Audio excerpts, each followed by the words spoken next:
दोस्तों, मैं फराज मलिक। कुछ लोग हैं जिनको मेरी सच्ची बातें कड़वी लगती हैं और हो सकता है कि आज जिस टॉपिक पर मैं बात करने वाला हूं ये बातें भी थोड़ी बहुत कड़वी लगें। लेकिन पहले ही कह देना चाहता हूं कि मेरा मकसद किसी धर्म को ऊंचा या किसी धर्म को नीचा दिखाने का नहीं है, बल्कि इंसानियत की बातें करना है। क्योंकि आज देश के अंदर लड़कियों के साथ बहुत कुछ गलत हो रहा है। इसका जिम्मेदार हर वर्ग है। ऐसा नहीं कि सिर्फ एक वर्ग इसका जिम्मेदार है, हर वर्ग के लोग इसके जिम्मेदार हैं। आफ्ताब वाला मामला चल रहा है और ये मुद्दा बहुत ज़्यादा गरमाया हुआ है। पूरा देश आफ्ताब की फांसी की मांग कर रहा है। कोई भी बंदा किसी भी धर्म का हो आफ्ताब के सपोर्ट में नजर नहीं आ रहा है। हर कोई कह रहा है कि आफ्ताब को फांसी पर लटका दो, लेकिन इसी बीच कुछ लोग इसको धार्मिक एंगल देकर अपनी बातें करने में लगे हुए हैं। कुछ नेताओं की तरफ से कहा जा रहा है कि लव जिहाद वाला कानून सख्ती के साथ देश के अंदर लागू होना चाहिए। वहीं कुछ धर्म गुरु भी हैं जो इस मैटर पर अपनी अपनी प्रतिक्रियाएं दे रहे हैं। ऐसा ही एक बयान श्रद्धा वाले मामले पर बागेश्वर धाम वाले पंडित जी का आया है। उन्होंने बहुत लंबा बयान दिया, लेकिन एक छोटी सी लाइन उनकी आपको सुनाता हूं और उसके बाद उन्हीं की लाइन को लेकर अपनी बात को आगे बढ़ाऊंगा। बागेश्वर धाम वाले पंडित जी का नाम है पंडित धीरेन्द्र शास्त्री। उन्होंने कहा कि हिंदू जागरूक नहीं है, दूसरे धर्म के लोग खुद को लगातार मजबूत कर रहे हैं। कुछ लोग सनातन संस्कृति, भारत की बेटियों और हमारे भारत की अस्मिता से लगातार खिलवाड़ कर रहे हैं, बेटियों को षड्यंत्र कर फंसा रहे हैं, सनातन धर्म को लगातार नुकसान पहुंचाया जा रहा है। यानी अगर इनके बयान को देखा जाए तो कहीं ना कहीं इनका कहने का मकसद है कि जो हिंदू बहन बेटियां हैं उनको लगातार दूसरे धर्म के लोग फंसा कर उल्टी सीधी हरकतें कर रहे हैं। एक खबर आपकी स्क्रीन पर लगा रहा हूं। एक लड़की का बयान आप लोगों को सुनवाऊंगा। बयान लड़की का है लेकिन जुबान मेरी है। ध्यान से सुनिएगा और उस लड़की के दर्द को महसूस कीजिएगा कि इंसान कभी कभी कितना ज़्यादा मजबूर हो जाता है, और ऐसी मजबूरी सुनकर आपकी आंखों में आंसू आ जाएंगे। मामला उत्तर प्रदेश के गाजियाबाद के मोदी नगर थाना क्षेत्र का है। यहाँ पर एक 19 साल की छात्रा जो पढ़ने में बहुत ज़्यादा तेज थी, उसको एक तांत्रिक ने ऐसा फंसाया अपने जाल में, और फंसाने के बाद 10 महीने तक उसके साथ बलात्कार करता रहा। इस मामले की शुरुआत 5 जनवरी 2022 को हुई। इस थाना क्षेत्र के एक गांव में एक परिवार रहता था जिसमें 2 बेटियां, एक बेटा और माँ बाप। ये परिवार वहां पर रहता था। पिताजी बड़ी बेटी की शादी करना चाहते थे लेकिन रिश्ते नहीं आ रहे थे। लाख कोशिशें कर ली लेकिन बड़ी बेटी का रिश्ता नहीं आ रहा था। बहुत ज़्यादा परेशान थे परिवार वाले। अचानक से एक दिन उस परिवार के मिलने वाले ने एक शख्स को भेजा उनके घर पर जिसका नाम अनुज है। ये एक अधेड़ उम्र का व्यक्ति था। अनुज इस परिवार के घर पर आता है और कहता है कि बड़ी बेटी का रिश्ता मैं बहुत जल्द करवा दूंगा। 1 महीने के अंदर अंदर अनुज नाम के अधेड़ व्यक्ति ने बड़ी बेटी का रिश्ता भी करवा दिया और उसकी 1-2 महीने के अंदर शादी भी करवा दी। उसके बाद तो अनुज उस परिवार के लिए भगवान बन गया। 1 महीने के अंदर अंदर उसने रिश्ता करवा के शादी करवा दी। परिवार वाले उसको बहुत ज्यादा मानने लगे। उसकी हर बात पर आंखें बंद करके विश्वास कर लेते थे। उनके लिए वो एक भगवान की तरह था।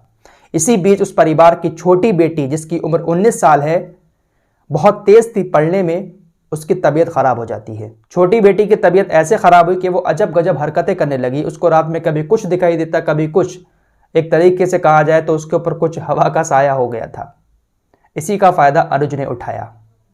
एक दिन उसकी तबीयत खराब हुई, अनुज घर पर आया, माँ बाप ने सारी बात बताई तो अनुज ने कहा कि मैं इसको ठीक कर दूंगा, मुझे सब कुछ आता है, मैं इसको बहुत जल्दी ठीक कर दूंगा, लेकिन इसको मेरे घर पर भेजना होगा। लड़की के परिवार को बाबा तांत्रिक के ऊपर बहुत ज़्यादा विश्वास हो चुका था, इसलिए उन्होंने लड़की को अपने घर ले जाने के लिए फौरन हाँ कह दिया। बाबा तांत्रिक लड़की को अपने घर पर ले जाता है। उसके बाद क्या कुछ होता है, दैनिक भास्कर ने पूरा स्टेटमेंट लड़की का छापा है। एक एक बात लड़की की जुबानी में आपके सामने रख रहा हूँ, सुनिएगा, आपकी आंखों में आंसू आ जाएंगे। लड़की की जुबानी सुनिए। 5 जनवरी 2022 बुधवार का दिन, मैं कॉलेज जाने की तैयारी कर रही थी, तभी मेरी पीठ में बहुत तेज दर्द उठता है। मैं वहीं पलंग पर बैठ जाती हूँ, चिल्लाकर माँ को बुलाती हूँ। मेरी आवाज़ सुनकर माँ आती है। वो मुझे किसी तरह पलंग पर लेटा देती है। पापा को फ़ोन कर बुलाती है। पड़ोस के लोग आ जाते हैं। सभी लोग मुझे अस्पताल लेकर जाते हैं, जहाँ एक इंजेक्शन के बाद मुझे थोड़ी राहत मिलती है। मैं शाम तक घर आ जाती हूँ। उसी रात अचानक मुझे फिर से दर्द उठता है। मुझे अंधेरे में अजीब सा कुछ दिखाई देता है। मैं इतना डर जाती हूँ कि ठीक से चिल्ला भी नहीं पाती। कुछ देर के लिए मेरा दिमाग काम करना बंद कर देता है। ये सब मेरे साथ अक्सर होने लगा। बहुत सारे डॉक्टर को दिखाया लेकिन कोई फायदा नहीं हुआ। फिर एक दिन मम्मी पापा मेरे बारे में बात कर रहे होते हैं, तभी अनुज अंकल आ जाते हैं। वो पापा से मेरे बारे में पूछने लगते हैं। पूरी समस्या सुनने के बाद वो पापा से कहते हैं उसको मेरे साथ भेज दो, बिल्कुल ठीक कर दूंगा।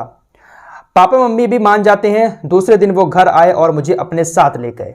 लड़की आगे कहती है, मैं पहली बार अनुज अंकल के घर गई थी। अनुज अंकल, उन्होंने मुझे एक सोफे पर बैठने के लिए कहा। कुछ देर बाद उनकी पत्नी आई और मुझे पानी का गिलास दिया। पानी पीने के कुछ देर के बाद मेरा शरीर बिल्कुल ढीला पड़ने लगा।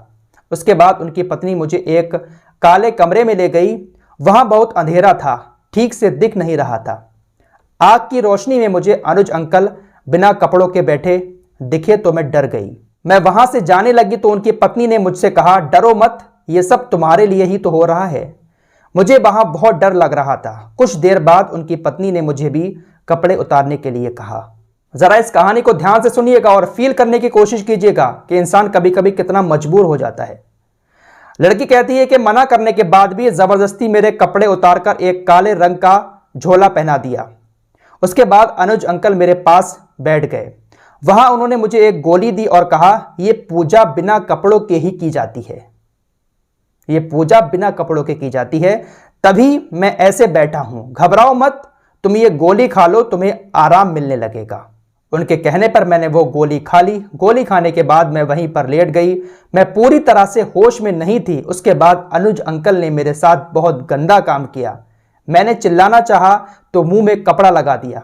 जब तक गोली का असर खत्म नहीं हो गया तब तक वो मेरे साथ गलत काम करता रहा। दर्द के कारण मैं कुछ नहीं कर सकी। जब मैं ठीक हुई तो मैंने चिल्लाना शुरू किया, जिस पर मुझसे कहा गया, ये एक तंत्र क्रिया है, ऐसा होने पर गुस्सा ना करो, तुम्हारे ऊपर किसी हवा का असर है, उसको ठीक होने में टाइम लगेगा।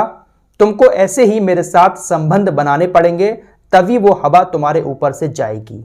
यहां जो कुछ भी हुआ वो घर या बाहर किसी को मत बताना, नहीं तो एक एक करके तुम्हारे परिवार के सब लोग मर जाएंगे, तुम्हारा छोटा भाई भी मर जाएगा। उसके बाद मुझे मेरे कपड़े पहनाकर अनुज अंकल ने घर छोड़ दिया। जरा सोचिएगा कि हमारे समाज में कैसे कैसे वहशी दरिंदे मौजूद हैं। लड़की ने आगे कहा, मैं उस दिन पूरी रात रोती रही। जाहिर सी बात है यार, कोई भी लड़की जब उसके साथ ऐसा होगा तो वो रोएगी। मुझे खुद से घिन आ रही थी। बार बार नहाती, उसके बाद भी सुकून नहीं मिल रहा था। घर वालों से भी झूठ बोला। महीने में 3-4 बार मुझे अनुज अंकल अपने साथ ले जाते, उसके बाद मेरे साथ वैसा ही गंदा काम करते। जरा फील करने की कोशिश तो कीजिए, इससे ज्यादा वहशीपना और क्या होगा। लड़की कह रही है, मैं बार बार नहाई लेकिन घिन आ रही थी मुझे अपने आप से। आगे कहती है, अब तो वो मेरे होश में रहते हुए भी संबंध बनाने लगे तो कभी गोली खिलाकर बनाते। मुझे तो ठीक से याद भी नहीं उन्होंने कितनी बार मेरे साथ ये गंदा काम किया है। इस काम में उनकी पत्नी भी उनका पूरा साथ देती थी। इन सब चीज़ों से मैं टूट चुकी थी, मेरी पढ़ाई भी खत्म हो गई थी। अनुज अंकल पापा से बोलते कि इसको ज़्यादा बाहर ना भेजा करो, इसके ऊपर किसी हवा का असर है। इस वजह से मेरा घर से निकलना भी बंद हो गया। मैं अपने एग्ज़ाम तक नहीं दे पाई। उन्होंने पापा से बोला था अगर इसका सही इलाज नहीं हुआ तो बड़ी दिक्कत हो जाएगी। मैं पुलिस में जाना चाहती थी लेकिन वो सपना भी टूट गया। 10 महीने से मैं ये सब झेल रही थी, कोई प्रैक्टिकल भी नहीं कर पाई, ज़्यादा किसी से बात भी नहीं करती। मेरी ये हालत देखकर एक दिन मेरी माँ ने मुझसे बात की। उस दिन माँ के सामने मैं टूट गई और सारा सच बता दिया। मेरी बात सुनकर माँ यकीन नहीं कर पाई। उन्होंने पापा को ये सब बताया। पापा को सारी बात बताने के बाद पापा ने कंप्लेंट कराई और उसके बाद अभी पुलिस इस तांत्रिक बाबा की तलाश में है।